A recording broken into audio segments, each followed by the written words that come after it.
Bonjour tout le monde, j'espère que vous allez bien. Alors je vous retrouve aujourd'hui pour faire une purée de pommes de terre maison grâce à notre pichet Micro-Cook. Voilà, vous allez voir que c'est très facile. On va manger là d'ici 1 heure, donc comme ça ce sera fait. En un quart d'heure on va cuire et 20 minutes, à peu près 20 minutes en tout et pour tout, on aura de la purée fait maison. Donc hyper pratique. Pour commencer, on va éplucher nos pommes de terre. Alors moi j'utilise l'économe qui est dans ce sens-là. Alors là c'est le clic série, mais on a également un économe dans ce sens-là, donc version verticale au catalogue avec toujours le petit outil, vous savez, pour enlever les yeux des pommes de terre.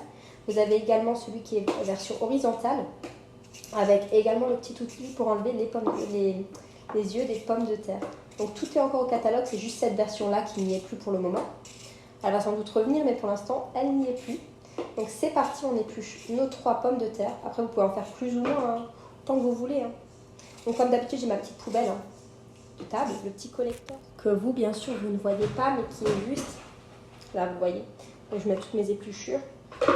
Donc comme je le disais, hein, ça peut servir, vous savez en ce moment ils parlent beaucoup de compost. Donc ça peut vous servir pour le compost. Vous avez juste à le refermer et à le mettre au compost dès que vous en avez le temps. Après souvent là maintenant dans les villes ils sont en train de mettre des composts, vous savez, des grands composts où vous allez jeter vos petits sacs craft dedans. Voilà, si jamais vous avez ça dans votre ville, utilisez-le.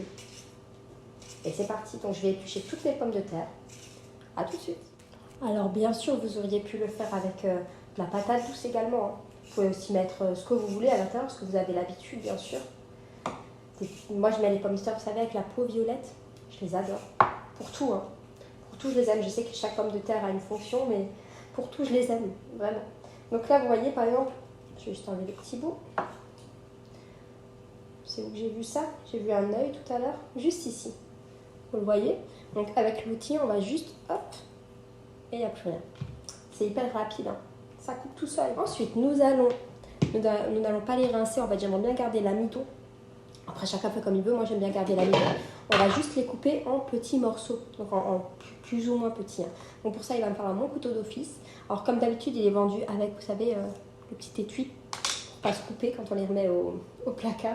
Donc on va couper nos pommes de terre sur notre planche souple, la fameuse, celle qui ne glisse pas. Donc morceaux plus ou moins gros, moi je vais les faire assez petits. Hop, je vais encore les couper en deux, vous voyez. Et on met tout ça dans notre pichet Micro-Cook qui est juste là. On peut mettre là, vous voyez ce qui se passe. Et c'est parti, donc on fait ça avec nos 3 pommes de terre. Si vous voyez que vous avez des morceaux un peu plus gros, n'hésitez pas à les couper en deux. Alors normalement on fait cette recette avec que 2 pommes de terre. Je vais tenter 3. Voilà, une fois que mes pommes de terre sont coupées, comme vous voyez, ça remplit bien. J'ai peur que ça déborde, on va voir. On teste ensemble. Et j'ai vraiment peur de ça. Normalement, ce serait dans le Micro Plus, donc la version un peu plus grande.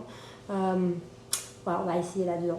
Je me suis dit, il faut tenter les choses. On va les tenter. Donc là, on va mettre de l'eau jusqu'à couvrir les pommes de terre. Donc c'est parti. Alors, pour la petite astuce, moi, je mets déjà de l'eau chaude dedans. Comme ça active déjà l'eau, elle n'a pas besoin de chauffer. Vous voyez, si vous mettez de l'eau trop froide, sachant qu'on va cuire au micro-ondes. Donc c'est bien de mettre un peu de l'eau chaude. C'est toujours mieux. Enfin, que de l'eau chaude dedans du coup, mais c'est toujours mieux. Voilà. Une fois que ça c'est fait, vous y mettez un peu de sel. Un peu, beaucoup, comme vous le sentez. Hein. Hop. Donc bien sûr, mon sel est dans les petites boîtes modulaires. Donc elles ont ce format-là. Voilà. Donc avec toujours la grande ouverture et les tout petits trous, vous savez. Voilà. Donc ça, on va le mettre au micro-ondes pendant 15 minutes à 700 watts. Et prions que ça ne déborde pas. On va voir, mais je pense pas. Je pense que ça devrait le faire. Juste ne couvrez pas. Ça évitera, vous savez, que ça boue et que ça déborde vraiment. Donc là, on va le mettre comme ceci, 15 minutes à 700 watts. A tout de suite. Voilà. Alors, une fois que nos pommes de terre sont cuites, donc après 15 minutes, on va juste égoutter. Donc pour égoutter, c'est simple. Vous voyez, vous avez le petit couvercle avec les petits traits. Et vous allez mettre dessus du côté des traits et on va égoutter notre cocotte.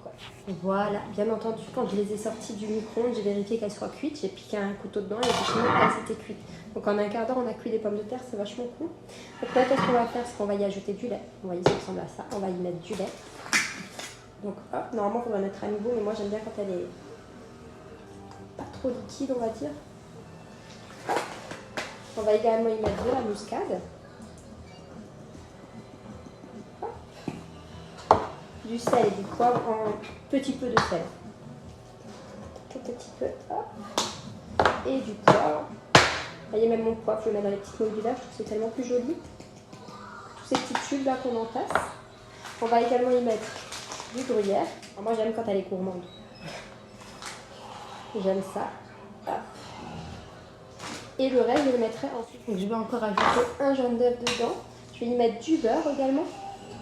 Et je crois, et de la vache qui rit. J'aime bien quand c'est gourmand.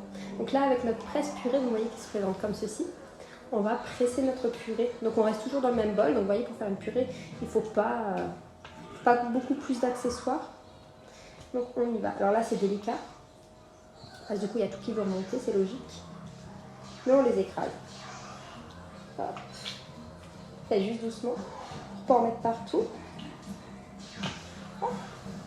Et le truc que j'aime beaucoup dans les purées fait maison, c'est qu'on va avoir, vous savez, les petits morceaux de pommes de terre en bouche quand on va la manger. Ça, j'aime bien. J'aime vraiment beaucoup. Allez, ça va un peu partout, mais hop, on remet dedans et on continue. Jusqu'à ce qu'elle soit comme vous le souhaitez. Hop. Et voilà, une fois que ça c'est fait, j'y ai ajouté ma vache qui rit, mon jaune d'œuf. Après, ça c'est moi qui aime faire comme ça. Et là, j'ai mon beurre, vous voyez, il est dans le beurrier. Alors moi, je n'utilise pas comme ça en mettant mon beurre dedans, j'aime pas ça. Après, chacun fait comme il veut, moi je n'aime pas trop. Donc ce que je fais, c'est que je stocke mes beurres, vous voyez, ouverts, que ce soit le beurre salé, le beurre doux, n'importe. Je stocke tout comme ça. Donc là, on va y ajouter un petit bout de beurre. Hop. Faut qu'on ait à manger, hein. C'est costaud, mais franchement, c'est tellement bon. Là, j'ai utilisé le petit couteau, vous savez, à éplucher, donc la lame est comme ça. Elle est toute petite, elle est pratique pour éplucher des ails, vous savez, des petites choses en fait. Ça, je trouve que c'est pratique. Donc, hop. Et c'est parti. Donc, vous voyez un peu la consistance qu'elle a, il y a encore des petits bouts dedans. Mais, elle est plus liquide. Mais j'aime quand il y a des petits bouts dedans. Je trouve que c'est tellement meilleur. Donc, c'est parti. On y, tout en continuant d'écraser. On va encore avoir de la mâche, hein, ça c'est pas le problème, il y a encore les petits morceaux et tout. Mais on la rend le plus liquide possible. Alors je vous rappelle, j'aime pas quand elle est trop liquide, j'aime bien quand elle est, vous voyez, plus compacte. Mais elle reste liquide malgré tout. Hein, et on a bien les petits morceaux dedans. Donc hop, on mélange bien pour que le beurre fonde bien dedans. Et voilà. Ma purée est prête. Donc il ne reste plus qu'à, là je suis en train de cuire des cordons bleus, donc il ne me restera plus qu'à la déguster. Si vraiment vous ne la dégustez pas tout de suite et qu'elle refroidit, vous la remettez un petit coup au micro-ondes, il n'y a pas de souci. Donc voilà, vu que forcément on rajoute des choses froides comme le lait, le beurre, les œufs, tout ça c'est très froid. Du coup ça risque de rafraîchir votre purée, de la faire baisser en température. Donc si c'est pas assez chaud, repassez-la un petit coup au micro-ondes et ça fera très bien l'affaire. Voilà, je vous souhaite une très bonne journée et un bon appétit. À bientôt.